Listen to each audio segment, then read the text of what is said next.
Ilmu Ulat Sutera. Audiobook, novel silat. Cerita, Huang Ying. Bab 11. Suara lonceng berbunyi. Di dalam ruangan pendopo sunyi mencekam. Yang terdengar hanya kumandang suara lonceng. Selain itu tidak terdengar lagi suara lainnya. Seluruh murid Butong berkumpul di dalam ruangan tersebut. Sinar mata mereka terpusat pada Chi Xiong Tojin yang duduk di tengah ruangan. Chi Xiong Tojin tidak memperlihatkan reaksi apa-apa. Matanya setengah terpejam. Entah berapa lama sudah berlalu, akhirnya Chi Xiong Tojin membuka matanya. Gisong tidak dapat menahan kedongkolan hatinya. Chiang Bun Suheng, kedua murid Butibun sudah pasti akan mati dalam barisan Jit Sing Kiam Cheng, mengapa kau malah membubarkan barisan itu dan melepaskan mereka? Tanyanya penasaran. Dengan berbuat demikian dan tersebar di luaran, teman-teman di dunia Kangou pasti akan menganggap kita bernyali kecil dan takut urusan. Kelak meskipun orang-orang Butibun tidak datang menyerang kita, partai lainnya mungkin akan naik ke Butong dan mencari masalah dengan kita, sambung Chang Song. Seandainya kali ini Suheng tidak mempunyai alasan yang tepat, para murid Butong pasti tidak mau mengerti, kata Gisong sengaja membakar-bakar. Betul, lanjut Chang Song sok serius. Sinar mata Chi Xiong Tojin bercahaya bagai kilat. Dia menatap tajam kepada Gisong dan Chang Song. Kali ini, toh tidak ada anak murid kita yang mati. Kita sudah memberikan pelajaran yang pahit kepada kedua bocah itu. Sudahlah, tidak usah diperpanjang lagi, sahutnya. Gisong mendengus dingin. Datang seenaknya, pergi sesukanya. Kelak mana ada orang lagi yang akan menghargai Butong Pai kami? Orang menghargai Butong Pai bukan hanya karena ilmu silat kita, tapi juga pribadi kita yang bijaksana dan adil dalam mengambil keputusan, sahut Chi Xiong Tojin tenang. Chang Song tertawa dingin. Aku justru menganggap musuh akan melihat kelemahan kita. Gisong menganggukkan kepalanya. Suheng, sejak kau menjadi Chiang Bun Jin, Butong Pai tampaknya semakin lemah kian hari, katanya. Kalau menurut Liong Wai Sute, apa yang seharusnya kita lakukan? Tanya Chi Xiong Tojin dengan wajah tidak berubah meskipun disindir secara terang-terangan. Seharusnya membiarkan kedua orang itu terbunuh di dalam barisan Jit Sing Kiam Cheng, kata Gisong. Memang seharusnya begitu, sahut Chang Song menyetujui. Keenam muridku belum sempurna ilmunya apabila Toku Buti marah karena kematian putri dan muridnya lalu langsung menyerang dalam waktu dekat. Coba Liong Wai Sute katakan bagaimana kita harus menghadapinya? Tanya Chi Xiong Tojin kembali. Gisong dan Chang Song tertegun. Kalau kita tidak dapat menahan diri dalam masalah kecil, maka masalah besar akan timbul. Chi Xiong menarik napas panjang. Tiba-tiba matanya mengedar. Kemana perginya Kuan Tiong Liu? Apakah Suhu ingin Tecu mencarinya untuk menanyakan letak duduk persoalan yang sebenarnya? Tanya Fu Gioksu. Chi Xiong Tojin menganggukkan kepalanya.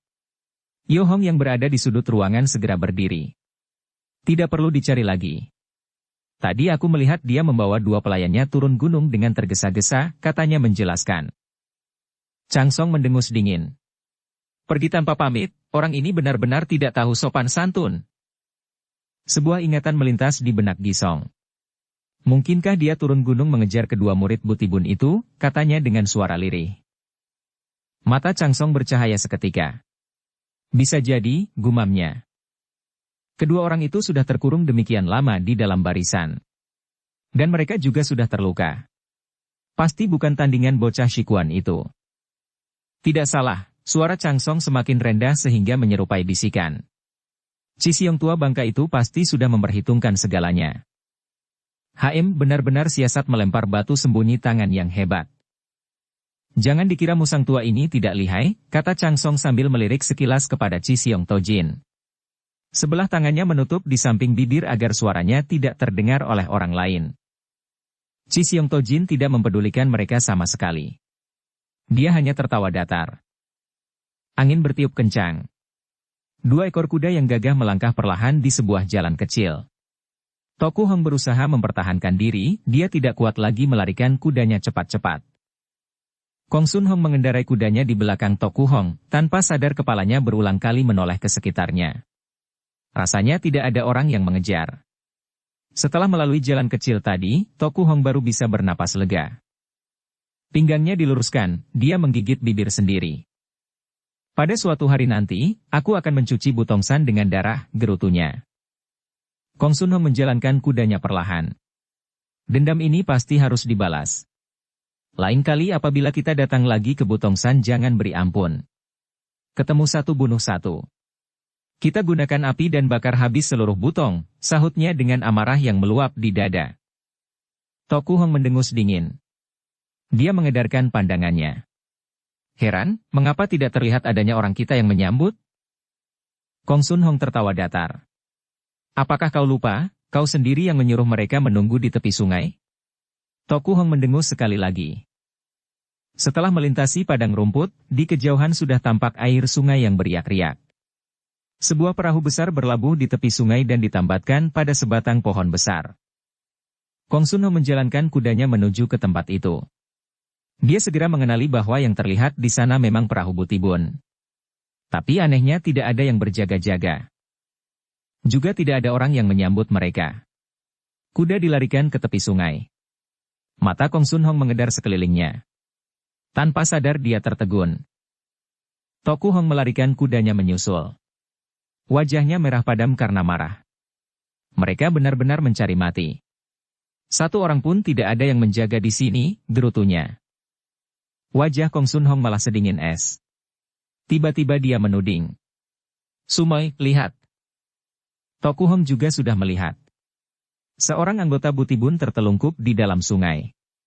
Tubuhnya terombang-ambing oleh gerakan air dan membentur badan perahu. Kong Sun Hong segera turun dari kudanya dan menghambur ke sana. Sebuah titian kayu sudah terpasang sebagai landasan dari daratan untuk naik ke atas perahu. Sekarang terlihat beberapa mayat bergeletakan di atas titian kayu tersebut. Darah masih menetes. Air di bawah titian kayu telah berubah warna menjadi merah. Di atas perahu tergantung beberapa sosok mayat. Tanpa ragu lagi, mereka adalah anggota Butibun. Perasaan Kong Sun Hong tergetar. Dia meloncat naik ke atas titian kayu. Tepat pada saat itu, terdengar suara harpa. Suara itu berasal dari sebuah hutan kecil di ujung sungai. Di depan hutan itu sendiri tidak terlihat satu orang pun. Kong Sun Hong cepat-cepat mundur ke samping Toku Hong. Siapa yang membunuh orang-orang dari Butibun kita? Tanyanya marah. Tidak ada yang menyahut. Suara harpa masih terus terdengar. Nadanya mengandung hawa pembunuhan yang tebal. Kong Sun Hong celingat-celinguk. Toku Hong perlahan turun dari kudanya. Dia mendengus dingin. Sepasang goloknya disiapkan di tangan. Hati-hati, kata Kong Sun Hong memperingatkan. Dia melindungi Toku Hong dari depan. Suara harpa semakin cepat. Cepat gelinding keluar, bentak Toku Hong sinis. Suara harpa meninggi satu kali, lalu berhenti. Dua orang bocah cilik, satu membawa harpa dan satunya lagi membawa pedang melangkah keluar dari dalam hutan. Mereka adalah Jit Po dan Liok An. Kuan Tiong Liu menampakkan diri di belakang. Kedua belah tangannya dipeluk di depan dada. Sikapnya angkuh sekali. Dia menatap angkasa seakan tidak ada orang lain di tempat itu. Kau rupanya, kata Kong Sun Hong terkesiap. Tidak salah, sahut Kuan Tiong Liu dengan wajah tetap mendongak ke atas. Sejak semula aku sudah menduga tentu semua ini hasil perbuatanmu, kata Kong Sun Hong sambil bersiap diri dengan sepasang Jit Guat Lun di tangannya. Bukankah kalian datang untuk menagih utang?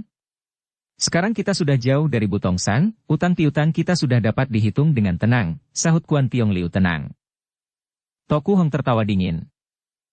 Menggunakan kesempatan ketika orang terluka, itukah tindakan yang dilakukan partai jurus dan ternama?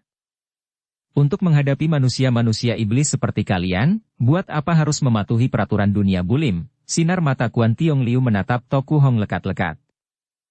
Enak sekali kedengarannya. Apapun yang kalian katakan. Kuan Tiong Liu merandek sejenak. Hari ini, bagaimanapun aku tidak akan melepaskan kalian. Toku Hong menggetarkan kedua bilah goloknya.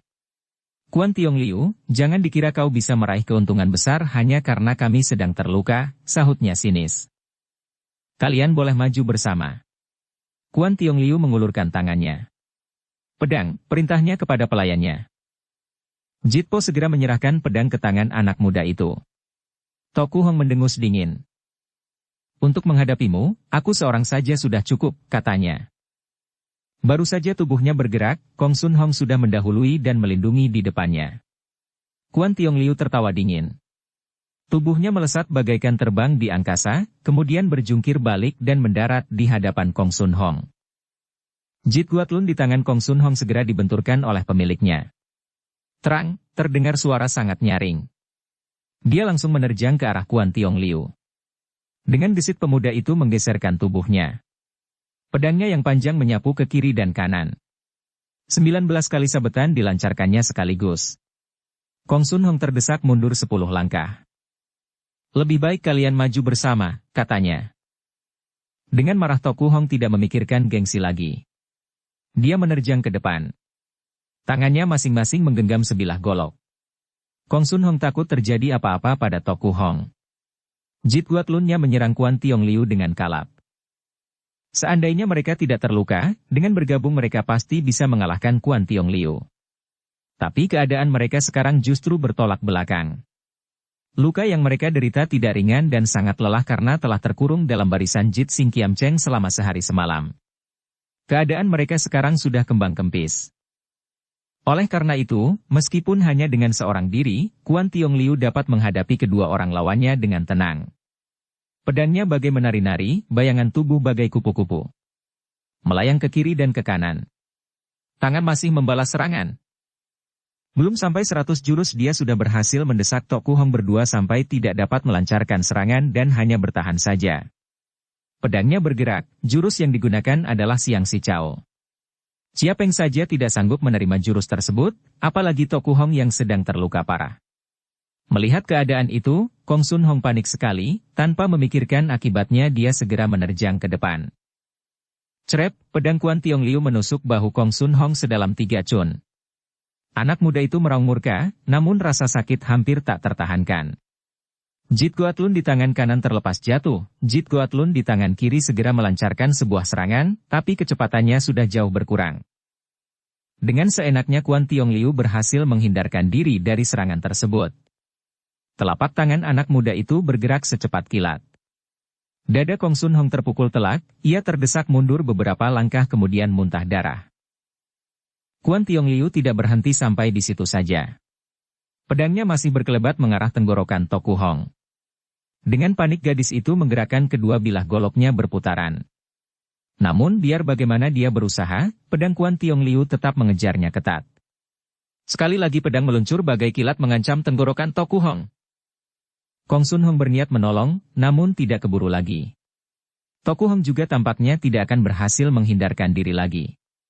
Keadaannya mengenaskan sekali. Rambutnya sudah acak-acakan. Pakaiannya kotor tidak karuan.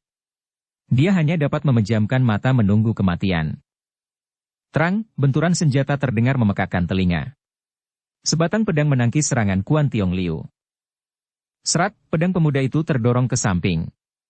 Dengan terkejut Kuan Tiong Liu menolehkan kepalanya. Dilihatnya seorang manusia berpakaian hitam dengan wajah tertutup berdiri di sana. Dia pernah melihat Wan Fei Yang, tapi mana pernah dia membayangkan bahwa manusia berpakaian hitam itu Wan Fei Yang adanya. Hanya sepasang mata yang tersembul dari balik kain hitam tersebut. Mata itu menyerotkan sinar kemarahan yang sulit dilukiskan dan mendelik ke arah Kuan Tiong Liu. Pemuda berpakaian putih itu marah sekali. Dia memperhatikan Wan Fei Yang dari atas kepala sampai ke ujung kaki. "Siapa kau?" tanyanya garang. Wan Fei Yang hampir saja menyebut namanya sendiri. Namun untung dia cepat tersadar dan membatalkannya. Dia sama sekali tidak menyahut. "Katakan," bentak Kuan Tiong Liu sekali lagi. "Bu Beng Xiaokat, prajurit tanpa nama." "Aku katakan juga kau tidak kenal," sahutnya dengan pada suara dibuat-buat. Menampakkan ekor menyembunyikan kepala, "Rasanya kau juga bukan manusia baik-baik," kata Kuan Tiong Liu kemudian. "Paling tidak aku tidak pernah menggunakan kesempatan ketika orang terluka untuk menyerang," sahut Wan Fei Yang. Kuan Tiong Liu semakin marah, pedangnya bergerak bagai kilat meluncur cepat ke arah Wan Fei Yang. Dengan mudah pemuda itu berhasil menghindarinya. Sementara itu Toku Hong dan Kong Sun Hong yang melihat keadaan itu menjadi terheran-heran. Mereka tidak habis pikir siapa orangnya yang akan membantu mereka dalam keadaan seperti ini. "Apakah orang itu anggota Butibun kita?" tanya Toku Hong dengan suara rendah. Rasanya bukan, sahut Kong Sun Hong setelah memperhatikan sejenak. Lagi pula, kalau dia memang anggota Butibun, buat apa dimenutupi wajahnya? Lalu, siapa dia? Tanya Toku Hong dengan alis berkerut. Kalau bukan orang yang kita kenal, dia pasti orang yang dikenal Kuan Tiong Liu. Itulah sebabnya dia takut dikenali sehingga menutupi wajahnya dengan kain hitam, sahut Kong Sun Hong. Lalu, mengapa dia harus menolong kita? Toku Hong masih tidak habis pikir. Kong Sun Hong juga tidak tahu, maka dia hanya dapat menggelengkan kepala. Pada saat itu, pertarungan antara Wan Fei Yang dengan Kuan Tiong Liu semakin seru. Mereka sudah bergebrak sebanyak 100 jurus lebih. Pada mulanya Wan Fei Yang masih agak gugup. Selama hidupnya dia belum pernah benar-benar bertarung dengan seseorang, namun lambat laun dia mulai bisa menguasai dirinya. Gerakannya semakin mantap dan tenang, tangan juga semakin cepat. Setelah menyambut 36 kali serangan Kuan Tiong Liu, akhirnya dia terdesak ke tepi sungai. Dengan kemarahan yang meluap Kuan Tiong Liu tertawa dingin. Gerakannya berubah. Dia mulai menggunakan jurus yang Xiecao andalannya. Wan Fei yang cepat-cepat menggeser kakinya. Ternyata jurus yang digunakan adalah Tian Liong Kiam, lalu tangannya memainkan Cao Yang Sut. Melihat gerakan itu, wajah Kuan Tiong Liu berubah hebat. Pedang di tangannya digerakkan, sebuah jurus Kim Chiao Si langsung dikerahkan. Telapak tangan Wan Fei yang ditarik kembali. Jari tengah dan telunjuknya langsung meluncur ke depan dan menotok pergelangan tangan Kuan Tiong Liu. Kuan Tiong Liu menjerit lantang. Pedang di tangan kanannya terlepas. Namun kakinya segera menutul, dengan gesit tangan kirinya menyambut pedang yang masih meluncur di udara. Setelah berhasil, secepat kilat dia menyabet ke arah wajah Wan Fei Yang. Bret, kain penutup wajah Wan Fei yang tersayat koyak. Di keningnya terdapat segaris luka kecil bekas tebasan pedang Kuan Tiong Liu. Pedang pemuda itu sendiri masih terus diluncurkan menyerang ke arah tenggorokan Kuan Tiong Liu. Pemuda murid Go Bei Pai itu terkesiap. Gerakannya terhenti. Wajahnya berubah hebat. Dia mendelikan matanya lebar-lebar. Kau rupanya. Pedang Wan Fei yang tidak lagi menusuk tenggorokan anak muda itu. Dia memang hanya berniat menghentikan pertarungan antara Kuan Tiong Liu dengan kedua murid Butibun. Sekarang kain penutupnya sudah terlepas. Wajahnya berubah pucat. Sejenak kemudian dia tertawa getir. Memang aku, sahutnya sambil memasukkan pedangnya ke dalam sarung. Seluruh tubuh Kuan Tiong Liu bergetar saking marahnya. Tiba-tiba dia tertawa terbahak-bahak. Butongsan memang tempat bersarangnya naga dan harimau. Tidak disangka hari ini, aku Kuan Tiong Liu terjungkal di tangan seorang bubeng Xiaokat, katanya. Wan Fei yang ikut tersenyum. Hal ini hanya kebetulan saja. Kuan Tiong Liu mendengus dingin. Anggap saja aku sedang sial. Tiba-tiba dia menggerakkan pedangnya dengan maksud menggorok lehernya sendiri. Untung saja gerakan Wan Fei yang cukup cepat. Dia segera merebut pedang di tangan Kuan Tiong Liu. Apa yang kau lakukan? Teriak Kuan Tiong Liu marah. Wan Fei yang mengembangkan kedua tangannya. Tidak apa-apa. Apa urusanmu dengan mati hidupku? Bentak Kuan Tiong Liu kesal. Mana bisa tidak ada hubungannya. Selama ini aku belum pernah membunuh orang. Andai kata kau mati begitu saja, bagaimana aku bisa hidup tenang kelak? Sahut Wan Fei yang sembarangan. Sebetulnya, kau pernah belajar pedang bukan? Tanya Kuan Tiong Liu marah. Tentu pernah. Kalau begitu, kau tentu mengerti bagaimana menderitanya perasaanku sekarang. Wan Fei yang tertegun. Apa yang kau derita? Kau kan tidak terluka? Dia mengusap luka kecil di keningnya. Malah aku yang menderita, katanya. Hampir saja Kuan Tiong Liu jatuh pingsan karena jengkel. Cukup kau memang sudah mengalahkan aku, tidak perlu mengucapkan kata-kata yang menghibur. Wan Fei yang tidak mengerti apa yang dikatakan Kuan Tiong Liu. Dia menatap anak muda itu lekat-lekat. Aku sering mendengar orang mengatakan bahwa kalah menang dalam suatu pertarungan adalah hal yang umum. Mengapa pikiranmu begitu sempit? Tanyanya heran. Akhirnya Kuan Tiong Liu dapat merasakan kalau Wan Fei yang bukan sedang mengejeknya. Usiamu juga masih sangat muda. Belum 7 atau 80 tahun. Asal kau berlatih dengan giat, siapa tahu kelak kau akan berhasil mengalahkan aku, kata Wan Fei yang selanjutnya. Kuan Tiong Liu menggertakkan giginya erat-erat. Baik. Aku pasti akan berlatih dengan giat. Tapi, kau harus berhati-hati kelak.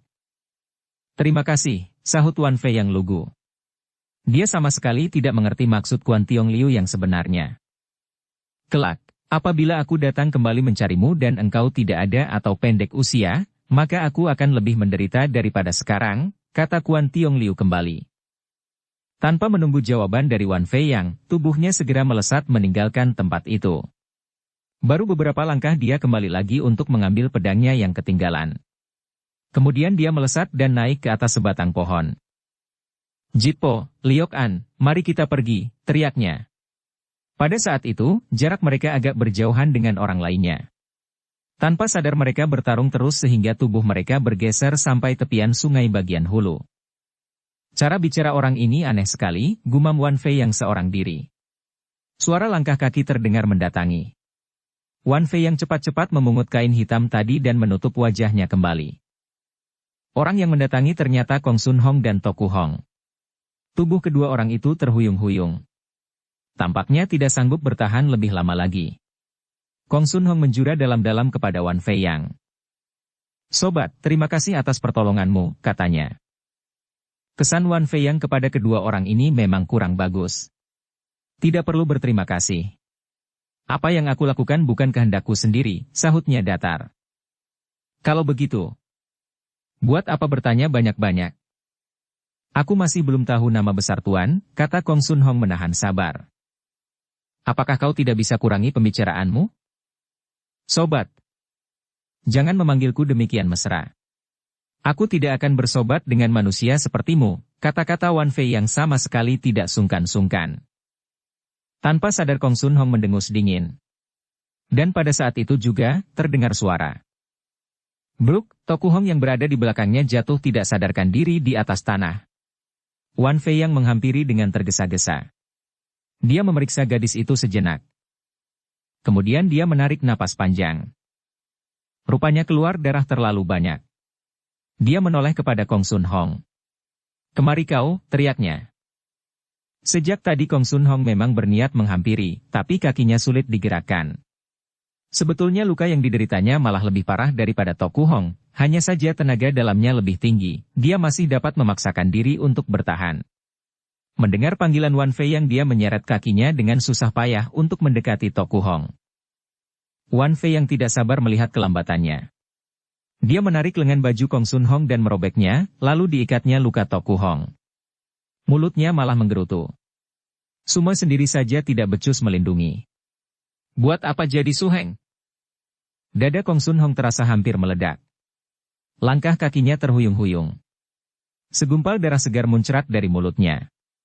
Tubuhnya segera terkulai di atas tanah. Dia juga jatuh pingsan seketika. Tengah hari, sebuah kereta bergerak perlahan di atas jalanan bebatuan. Kong Sun Hong sudah sadar. Dia duduk di sebelah kanan dalam kereta. Toku Hong di sebelah kiri. Gadis itu masih pingsan. Sambil mendorong kereta, Wan Fei yang bersenandung kecil. Tampangnya sungguh menyedihkan. Kong Sun Hong malah panik sekali. Tanpa sadar dia berteriak. Sobat, apakah kau tidak bisa mendorongnya lebih cepat? Senandung Wan Fei yang berhenti seketika. Matanya mendelik ke arah Kong Sun Hong. Kalau mau cepat, doronglah sendiri, sahutnya acuh tak acuh. Kong Sun Hong menahan sabar sebisanya. Aku hanya mengkhawatirkan luka yang diderita sumoiku. Apa yang harus dikhawatirkan? Tanya Wan Fei yang seenaknya. Dia kembali bersenandung. Di kejauhan sana tembok kota sudah terlihat. Beberapa puluh depa di ujung sana terlihat serombongan manusia berpakaian hitam keluar dari balik pepohonan. Mereka menyongsong kedatangan kereta Kong Sun Hong. Yang paling depan memakai ikat kepala berwarna merah. Wan Fei yang terpana melihat orang-orang itu. Kong Sun Hong malah kegirangan. Bagus sekali. Orang yang menyambut kami sudah datang, katanya tanpa sadar. Wan Fei yang mendengus dingin. Dia menghentikan keretanya seketika. Rombongan manusia berpakaian hitam itu sudah sampai di hadapan Wan Fei yang. Melihat keadaan Kong Sun Hong dan Toku Hong, mereka merasa sesuatu terjadi luar dugaan. Namun mereka tidak berani bertanya apa-apa. Laki-laki yang memakai ikat kepala berwarna merah segera menjura dalam-dalam. Hyongcu cabang ke-8, Chiangping menghadap Kong Sun Tongcu dan Toa Xiao Chia, katanya. Belum lagi Kong Sun Hong menyahut, Wan Feiyang yang sudah berpindah ke belakang segera menukas. Kebetulan orang-orang kalian sudah menyambut, aku mau pergi. Begitu mengatakan hendak pergi, dia benar-benar melangkah meninggalkan tempat itu.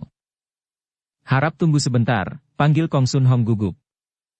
Wan Feiyang menghentikan langkah kakinya tanpa menoleh. Ada apa? Bolehkah sobat mengatakan nama besarmu? Tapi, kau harus berhati-hati kelak. Untuk apa kau ingin mengetahuinya? Kalau tidak tahu, bagaimana kelak aku bisa mencari sobat?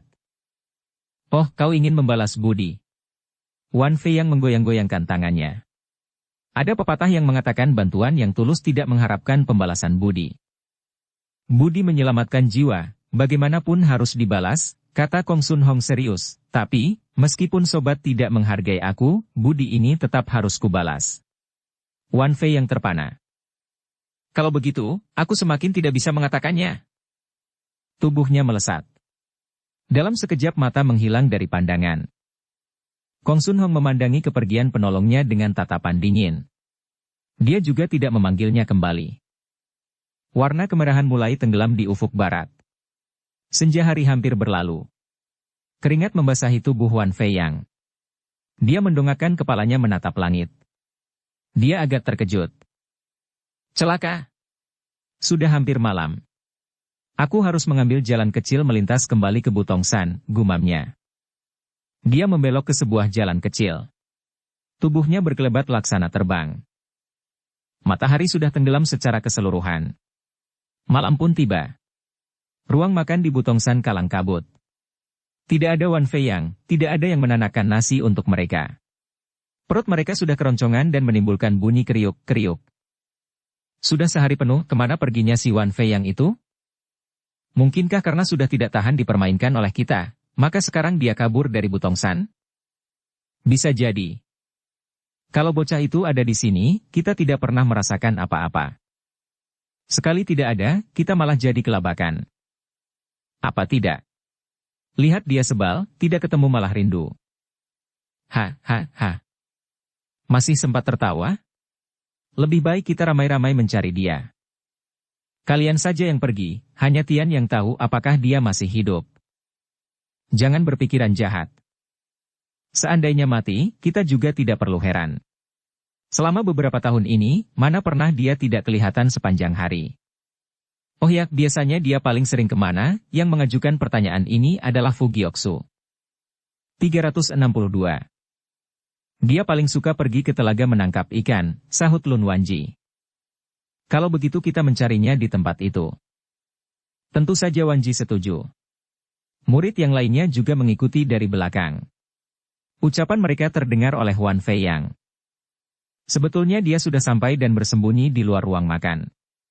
Dia sedang kebingungan mencari alasan untuk masuk ke dalam dan menjawab pertanyaan mereka. Sekarang dia justru menemukan akal yang bagus. Air telaga itu sangat jernih. Wan Feiyang mengedarkan pandangannya ke sekeliling. Setelah yakin tidak ada orang, dia segera masuk ke dalam telaga. Kemudian dia mendengar suara langkah kaki dan seruan orang ramai. Dia segera merendam seluruh tubuhnya ke dalam telaga tersebut. Oleh karena itu, ketika orang ramai sampai di tepi telaga, tubuh bahkan kepalanya sudah basah kuyup. Dia malah berpura-pura terapung-apung di dalam air. Wanji merupakan orang pertama yang menemukannya. Hei! Kalian lihat, serunya terkejut. Bocah ini sungguh keterlaluan. Berkali-kali dinasihati agar main di tempat lain. Sekali kurang hati-hati, nyawa taruhannya. Tapi dia tidak mau mendengar perkataanku, sambung Yo Hong menggerutu. Coba kalian pikir, mungkinkah dia putus asa dan merasa tidak ingin hidup lagi maka bunuh diri di sini? Tanya salah seorang murid Butong yang ikut dalam pencarian itu. Ngaco. Kalau dia benar-benar ingin bunuh diri pasti memilih tempat yang lain, bentak Ciapeng marah. Siapa tahu setan air sedang mencari pengganti dirinya. Jangan banyak mulut, teriak Ciapeng semakin kesal. Cepat bawa dia naik. Fu Gyoksu segera turun ke dalam air. Dengan cepat dia menghampiri tubuh Wan Feiyang dan menggendongnya naik. Apakah dia masih hidup? Teriak Ciapeng dari ujung sana. Napasnya masih ada, sahut Fu Gyoksu sambil tergesa-gesa menggendongnya ke atas. Hanya keningnya saja yang terluka. Beramai-ramai mereka menghampiri tubuh Wan Fei Yang. Malam sudah mulai larut. Wan Fei Yang digotong oleh para murid Butong ke dalam kamarnya. Pakaiannya sudah diganti. Dan tubuhnya terbaring di tempat tidur. Tapi dia masih pura-pura tidak sadarkan diri. Yang lainnya sudah pada keluar. Di dalam kamar hanya tersisa Fu Gyoksu dan Lun Wanji. Gyoksu menatap luka di kening Wan Fei yang lekat-lekat. Sekilas kecurigaan tersirat di wajahnya. Aneh, luka itu seperti tersayat pedang. Fu Gyoksu sudah tahu, tapi tidak mengatakan apa-apa. Lun Wanji yang melihat Fu Gyoksu memandangi Wan Fei yang dengan termangu-mangu malah merasa heran. "Foto aku, kenapa kau?" Fu Gyoksu menggelengkan kepalanya. "Tidak apa-apa. Tampaknya kau juga sudah lapar," kata Wanji dengan suara lembut.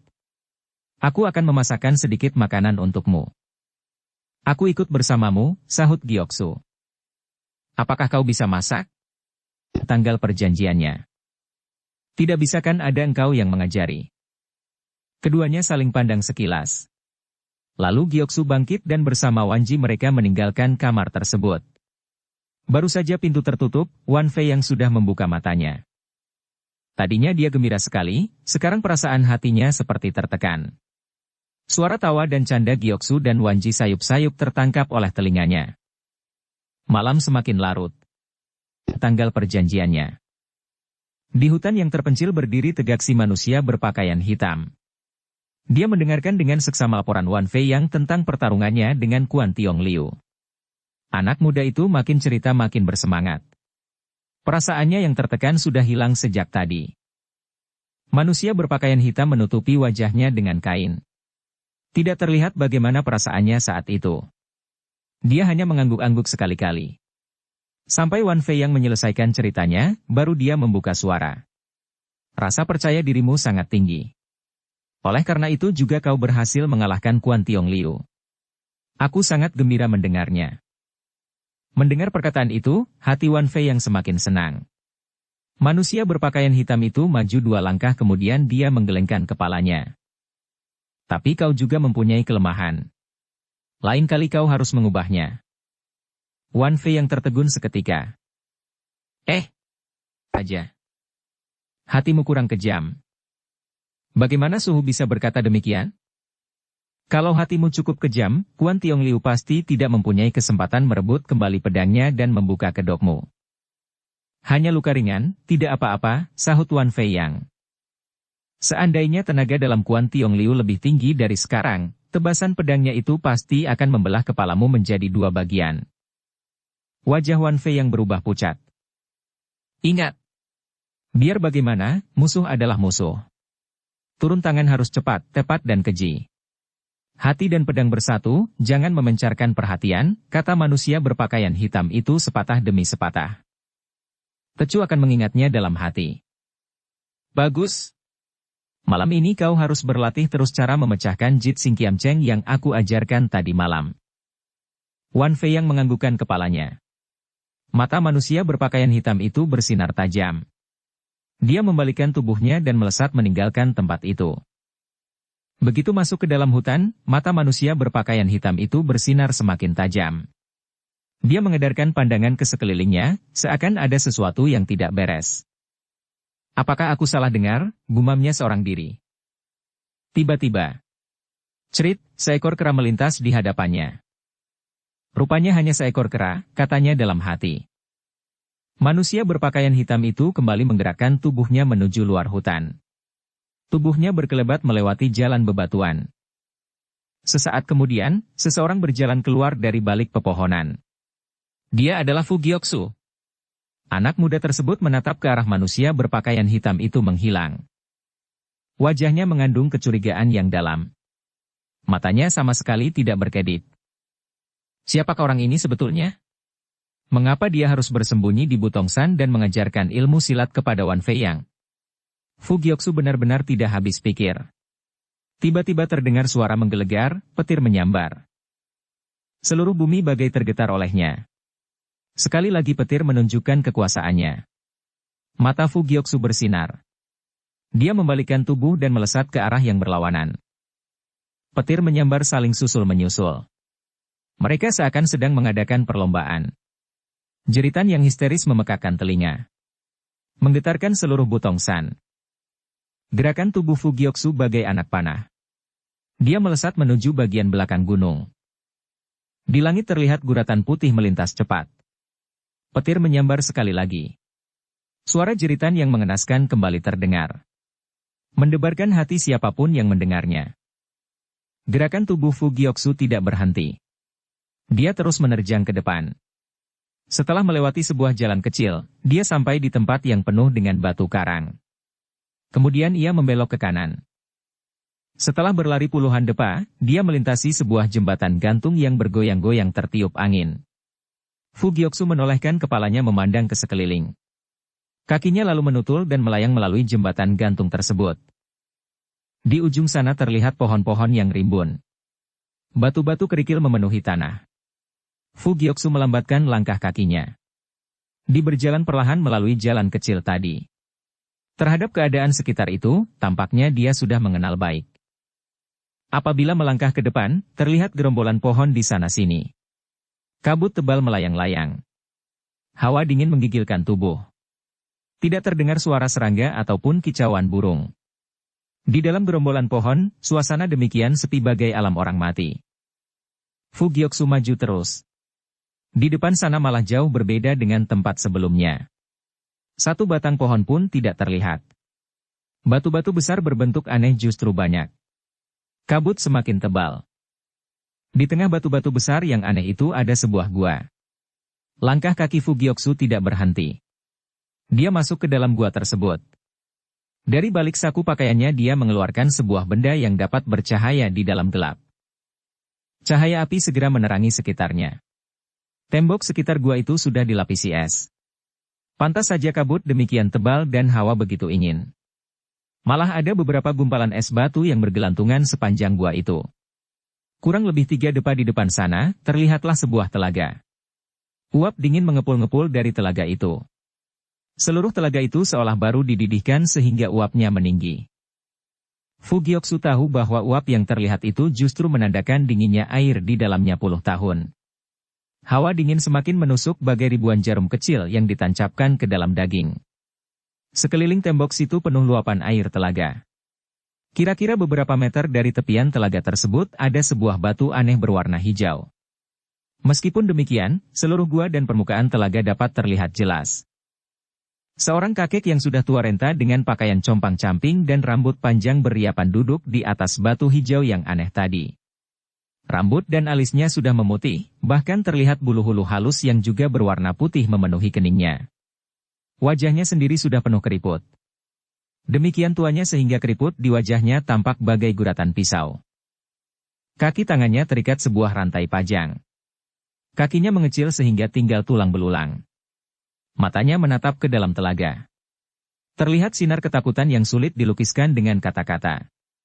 Dialah makhluk tua aneh yang dikatakan murid-murid Butong. Dan dia sudah terkurung di tempat itu kurang lebih 20 tahun. Setiap kali hujan turun dan kilat menyambar, air telaga itu akan meluap dan naik ke batu hijau yang didudukinya. Dan separuh tubuh bagian bawah pun terendam dalam air yang dingin seperti es itu. Oleh karena itu, terhadap bunyi guntur atau kilat, dia mempunyai rasa takut yang tidak terkirakan. Dia selalu menjerit histeris. Hal ini disebabkan oleh penderitaan yang telah dirasakannya bertahun-tahun setiap hari hujan dan air telaga meluap. Fu Gyoksu telah melihat makhluk aneh itu. Rasa perih di hatinya tidak terkirakan. Dia memadamkan penerangan di tangannya dan bermaksud mendekati. Tiba-tiba petir menyambar, kumandangnya bergema di dalam gua. Tubuh makhluk tua itu bergetar. Dia menjerit lagi. Tangannya mencakar ke kiri kanan batu dan tingkahnya sudah berubah kalap. Suara jeritannya begitu menyayat hati. Orang yang mendengar dari luar pasti akan tergetar hatinya. Namun, tampaknya kilat tidak menaruh belas kasihan kepada orang tua itu. Sambarannya malah saling susul-menyusul. Suara jeritan pun tidak berhenti. Tubuh tua itu bergulingan di atas batu. Rantai yang mengikat kaki dan tangannya bergerincing. Tentunya dia sangat menderita. Mendengar suara itu, air mata Fugyoksu mengalir deras. Dia langsung melayang ke atas batu dan memeluk bahu orang tua itu erat-erat. Makhluk aneh itu terus menjerit. Dia mengerahkan tenaganya dan pelukan Fugyoksu pun terlepas. Tubuh Fugyoksu menggelinding di atas batu, dengan kalap dia bangkit kembali dan memeluk lagi orang tua itu. Kali ini tenaganya ditambah. Makhluk aneh itu terus memberontak. Berulang kali dia berhasil melepaskan diri dari pelukan Fugyoksu. Tapi anak muda itu pantang menyerah. Dia mencobanya lagi dan lagi. Akhirnya dia mengambil sebutir pil dari balik pakaiannya dan memasukkannya ke dalam mulut makhluk aneh itu. Setelah lewat sejenak, makhluk aneh tersebut tidak berontak lagi.